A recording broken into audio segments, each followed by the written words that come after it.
फिर से नसीबा तू मेरा।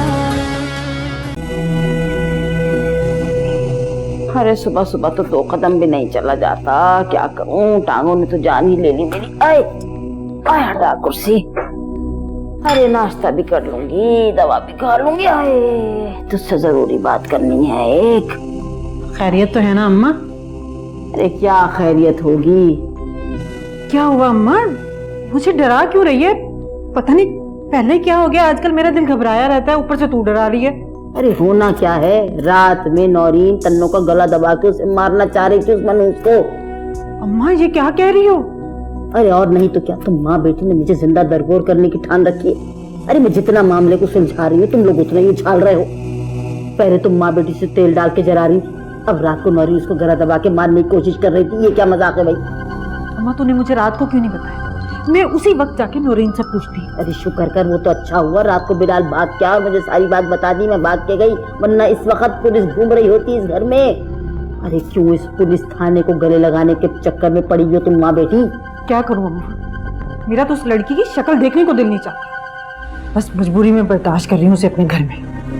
अरे पागल, जरूरत पड़ने पे तो लोग गधे को भी बाप बना लेते हैं, तुम इस छिटाक भर की लड़की को नहीं राम कर सकी? अरे सोच, बिलाल ने अगर रात वाली बात मतीन अहमद को बता दी तो क्या होगा?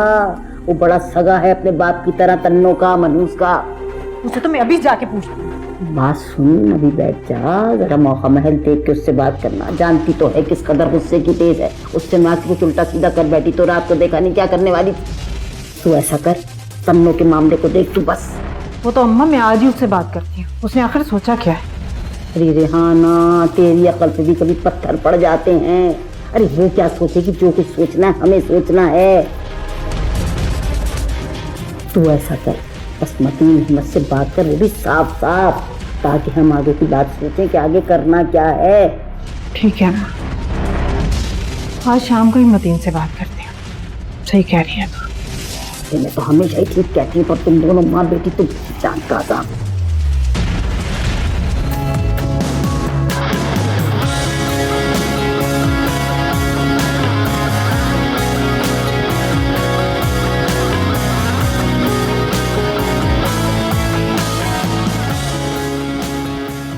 ओह, तो ये बात है, इसीलिए वो इतना परेशान, गुमसुम और खोई खोई सी रहती थी। इसीलिए मैं चाहता हूँ आप उसके घर जाओ और पता करो वो यूनिवर्सिटी क्यों नहीं आ रही। कहीं उसके घर वालों ने उसको कोई नुकसान तो नहीं पहुंचाया? वो ठीक है? अल्लाह ना करे कि ऐसा हो, मगर आप दोनों का मामला कुछ ज्यादा ही पेचीदा है। कुछ ज्यादा नहीं, बहुत ज्यादा। मैं कितनी भी कोशिश कर लूं, हर बार शिकस्त का सामना करना पड़ता। शायद मेरी मोहब्बत में वो सच्चाई नहीं जो उसे हासिल करने के लिए चाहिए। नहीं, ऐसा नहीं है, बल्कि जितनी सच्ची मोहब्बत आपने उससे की है कोई और नहीं कर सकता। और मैं आपकी सच्ची मोहब्बत में आपका साथ जरूर दूंगी। मैं उसके घर जाके पता करती हूँ कि आखिर मामला क्या है।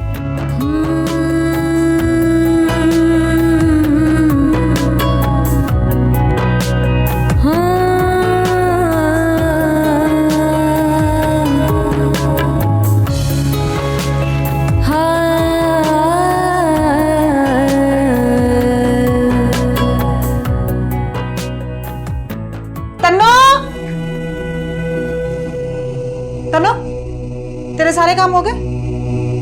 जी मानी। बन गया खाना?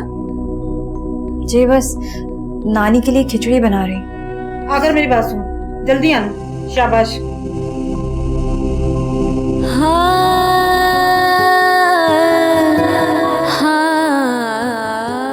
ये तो वाकई बहुत बुरा हुआ, लेकिन इसमें इतनी परेशानी वाली कौन सी बात है? जब तुम्हें पता चल ही गया था कि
तुमने क्या सोचा था ना?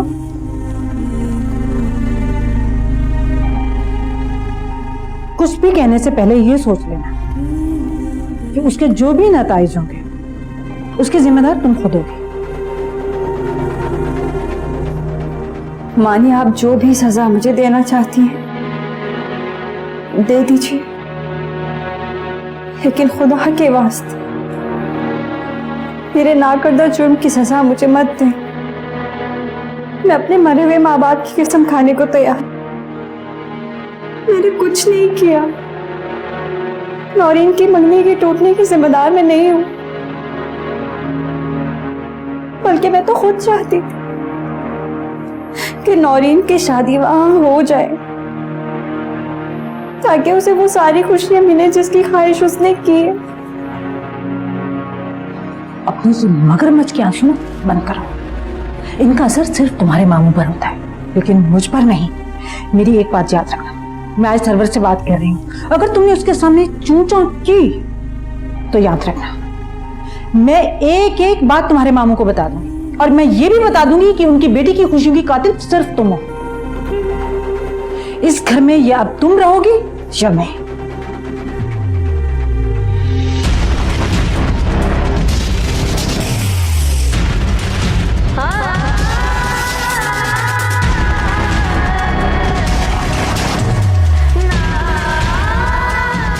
एक और बात, तुम्हें अच्छी तरह मालूम है तुम्हारे मामू की तबीयत ठीक नहीं रहती, और ये भी अच्छी तरह जानती हो कि डॉक्टर्स ने उन्हें कहा है कि टेंशन लेना उनके दिल के लिए ठीक नहीं है। अब तुम खुद सोच लो कि इस घर की बची खुची खुशियों को तुम अपनी नहुसत की भेंट चढ़ाकर इस घर को बर्बाद करना चाहती हो, या फिर सरवर से शादी करके इस घर से दफा होकर हम लोगों पर मेहरबानी करना चाहती हो। सोच लो तुम। देखा जो तुमको एहसास हुआ, तुमसे है कोई रिश्ता दिल का।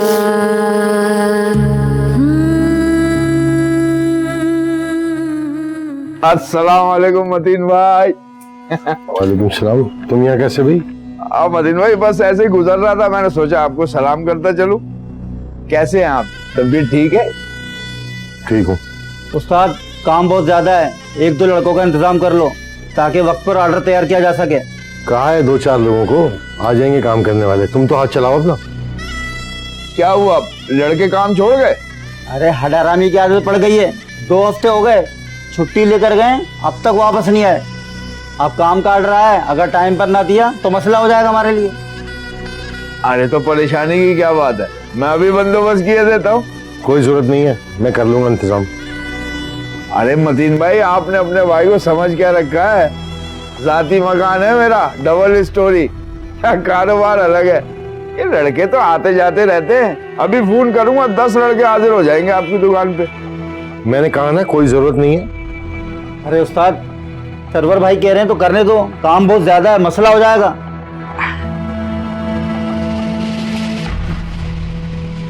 हाँ भाई, सरवर बोल रहा हूँ। हाँ शकुर भाई, कैसी तबीयत है?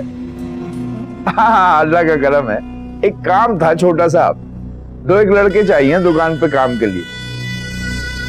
हाँ उसकी फिक्र मत करो, वो हो जाएगा, मैं संभाल लूंगा। अब बस तुम लड़के भेज दो फौरन। चलो फिर बाद में बात करते हैं, खुदा हाफिज। लो भाई मतीन भाई, घंटे भर में लड़के होंगे दुकान पे आपकी।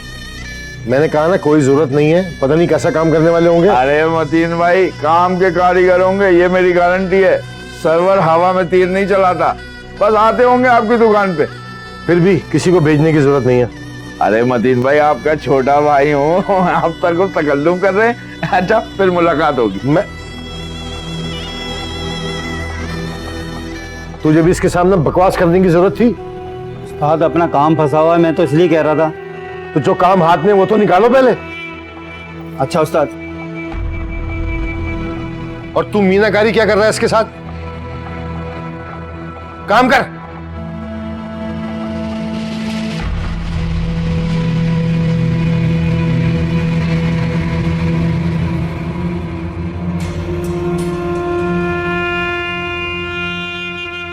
मुझे आपसे एक बात करनी थी।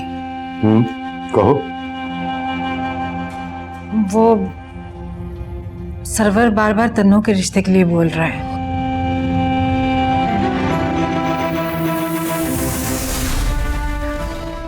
मैंने उसे मना किया था लेकिन वो मैंने तुमसे कहा था ना कि इस घर में आइंदा उसका जिक्र नहीं होगा। तुम्हारी हिम्मत कैसे हुई बात करने की उसके बारे में? जिस शख्स का कदम इस घर में मैं बर्दाश्त नहीं कर सकता, उससे तुम मेरी बच्ची की शादी करना चाहती हो? सोच कैसे लिया तुमने ऐसा? मतीन साहब, इसमें हर्जी क्या है? अच्छा कारोबार है उसका, घर है अपना, दुकान है, और तन्नू के लिए आपको कैसा रिश्ता चाहिए? बस करो यार, होश के नाखून लो। नफरत की आग में तुम इतना आगे चली गई कि उस बच्ची को दोजख में धकेल रही हो तुम। खुदा का खौफ करो, एक बच्ची की मां हो तुम। तुम्हारी इन्हीं हरकतों की वजह से आज तुम्हारी अपनी बेटी की आंखों में आंसू हैं।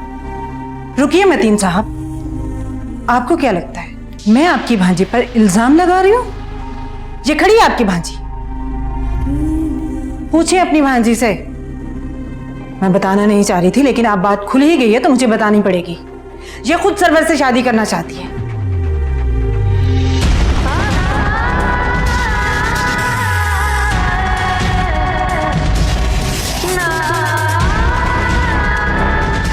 पूछे इससे, इसने मुझे कहा था या नहीं कहा था कि ये सरवर से खुद शादी करना चाहती है?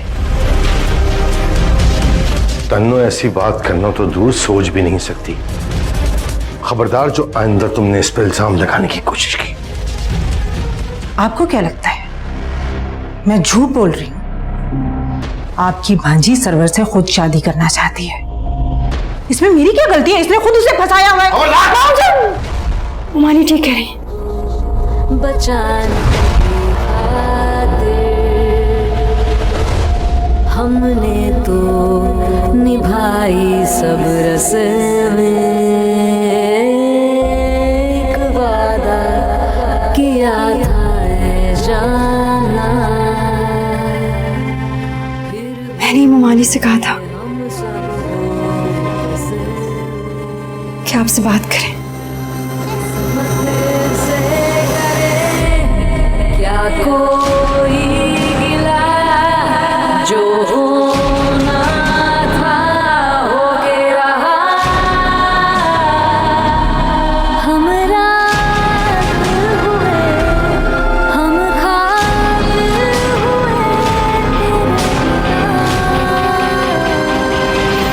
लिख फिर से नसीबा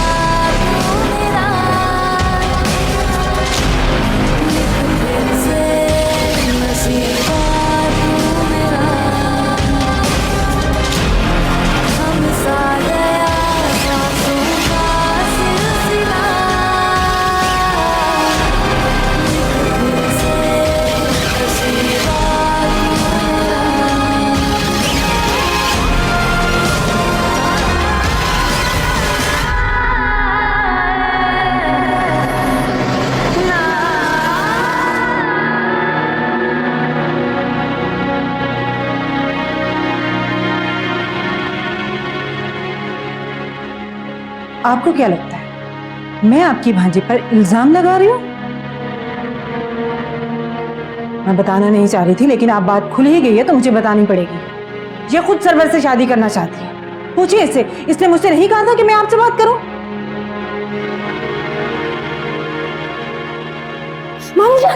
उमानी ठीक कह रही है। मैंने मुमानी से कहा था कि आपसे बात करें।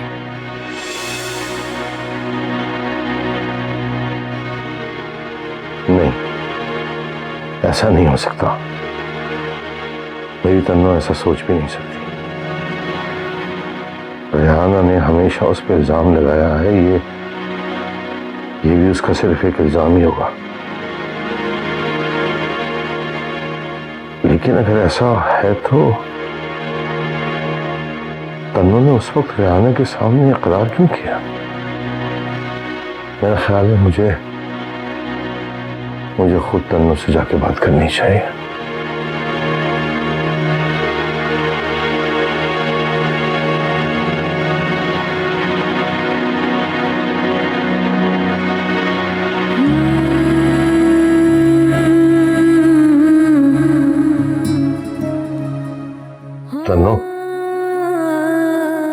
जी मामू जान। मैं तुमसे कुछ पूछने के लिए आया हूं। जी पूछिए।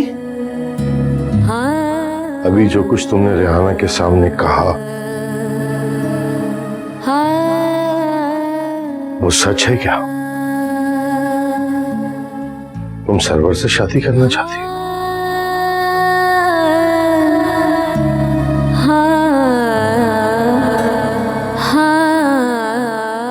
मैं कुछ पूछ रहा हूं तुमसे, मुझे जवाब दो। जी मामू जान, मैं सरवर से शादी करना चाहती हूँ क्योंकि मैं उन्हें पसंद करती हूँ।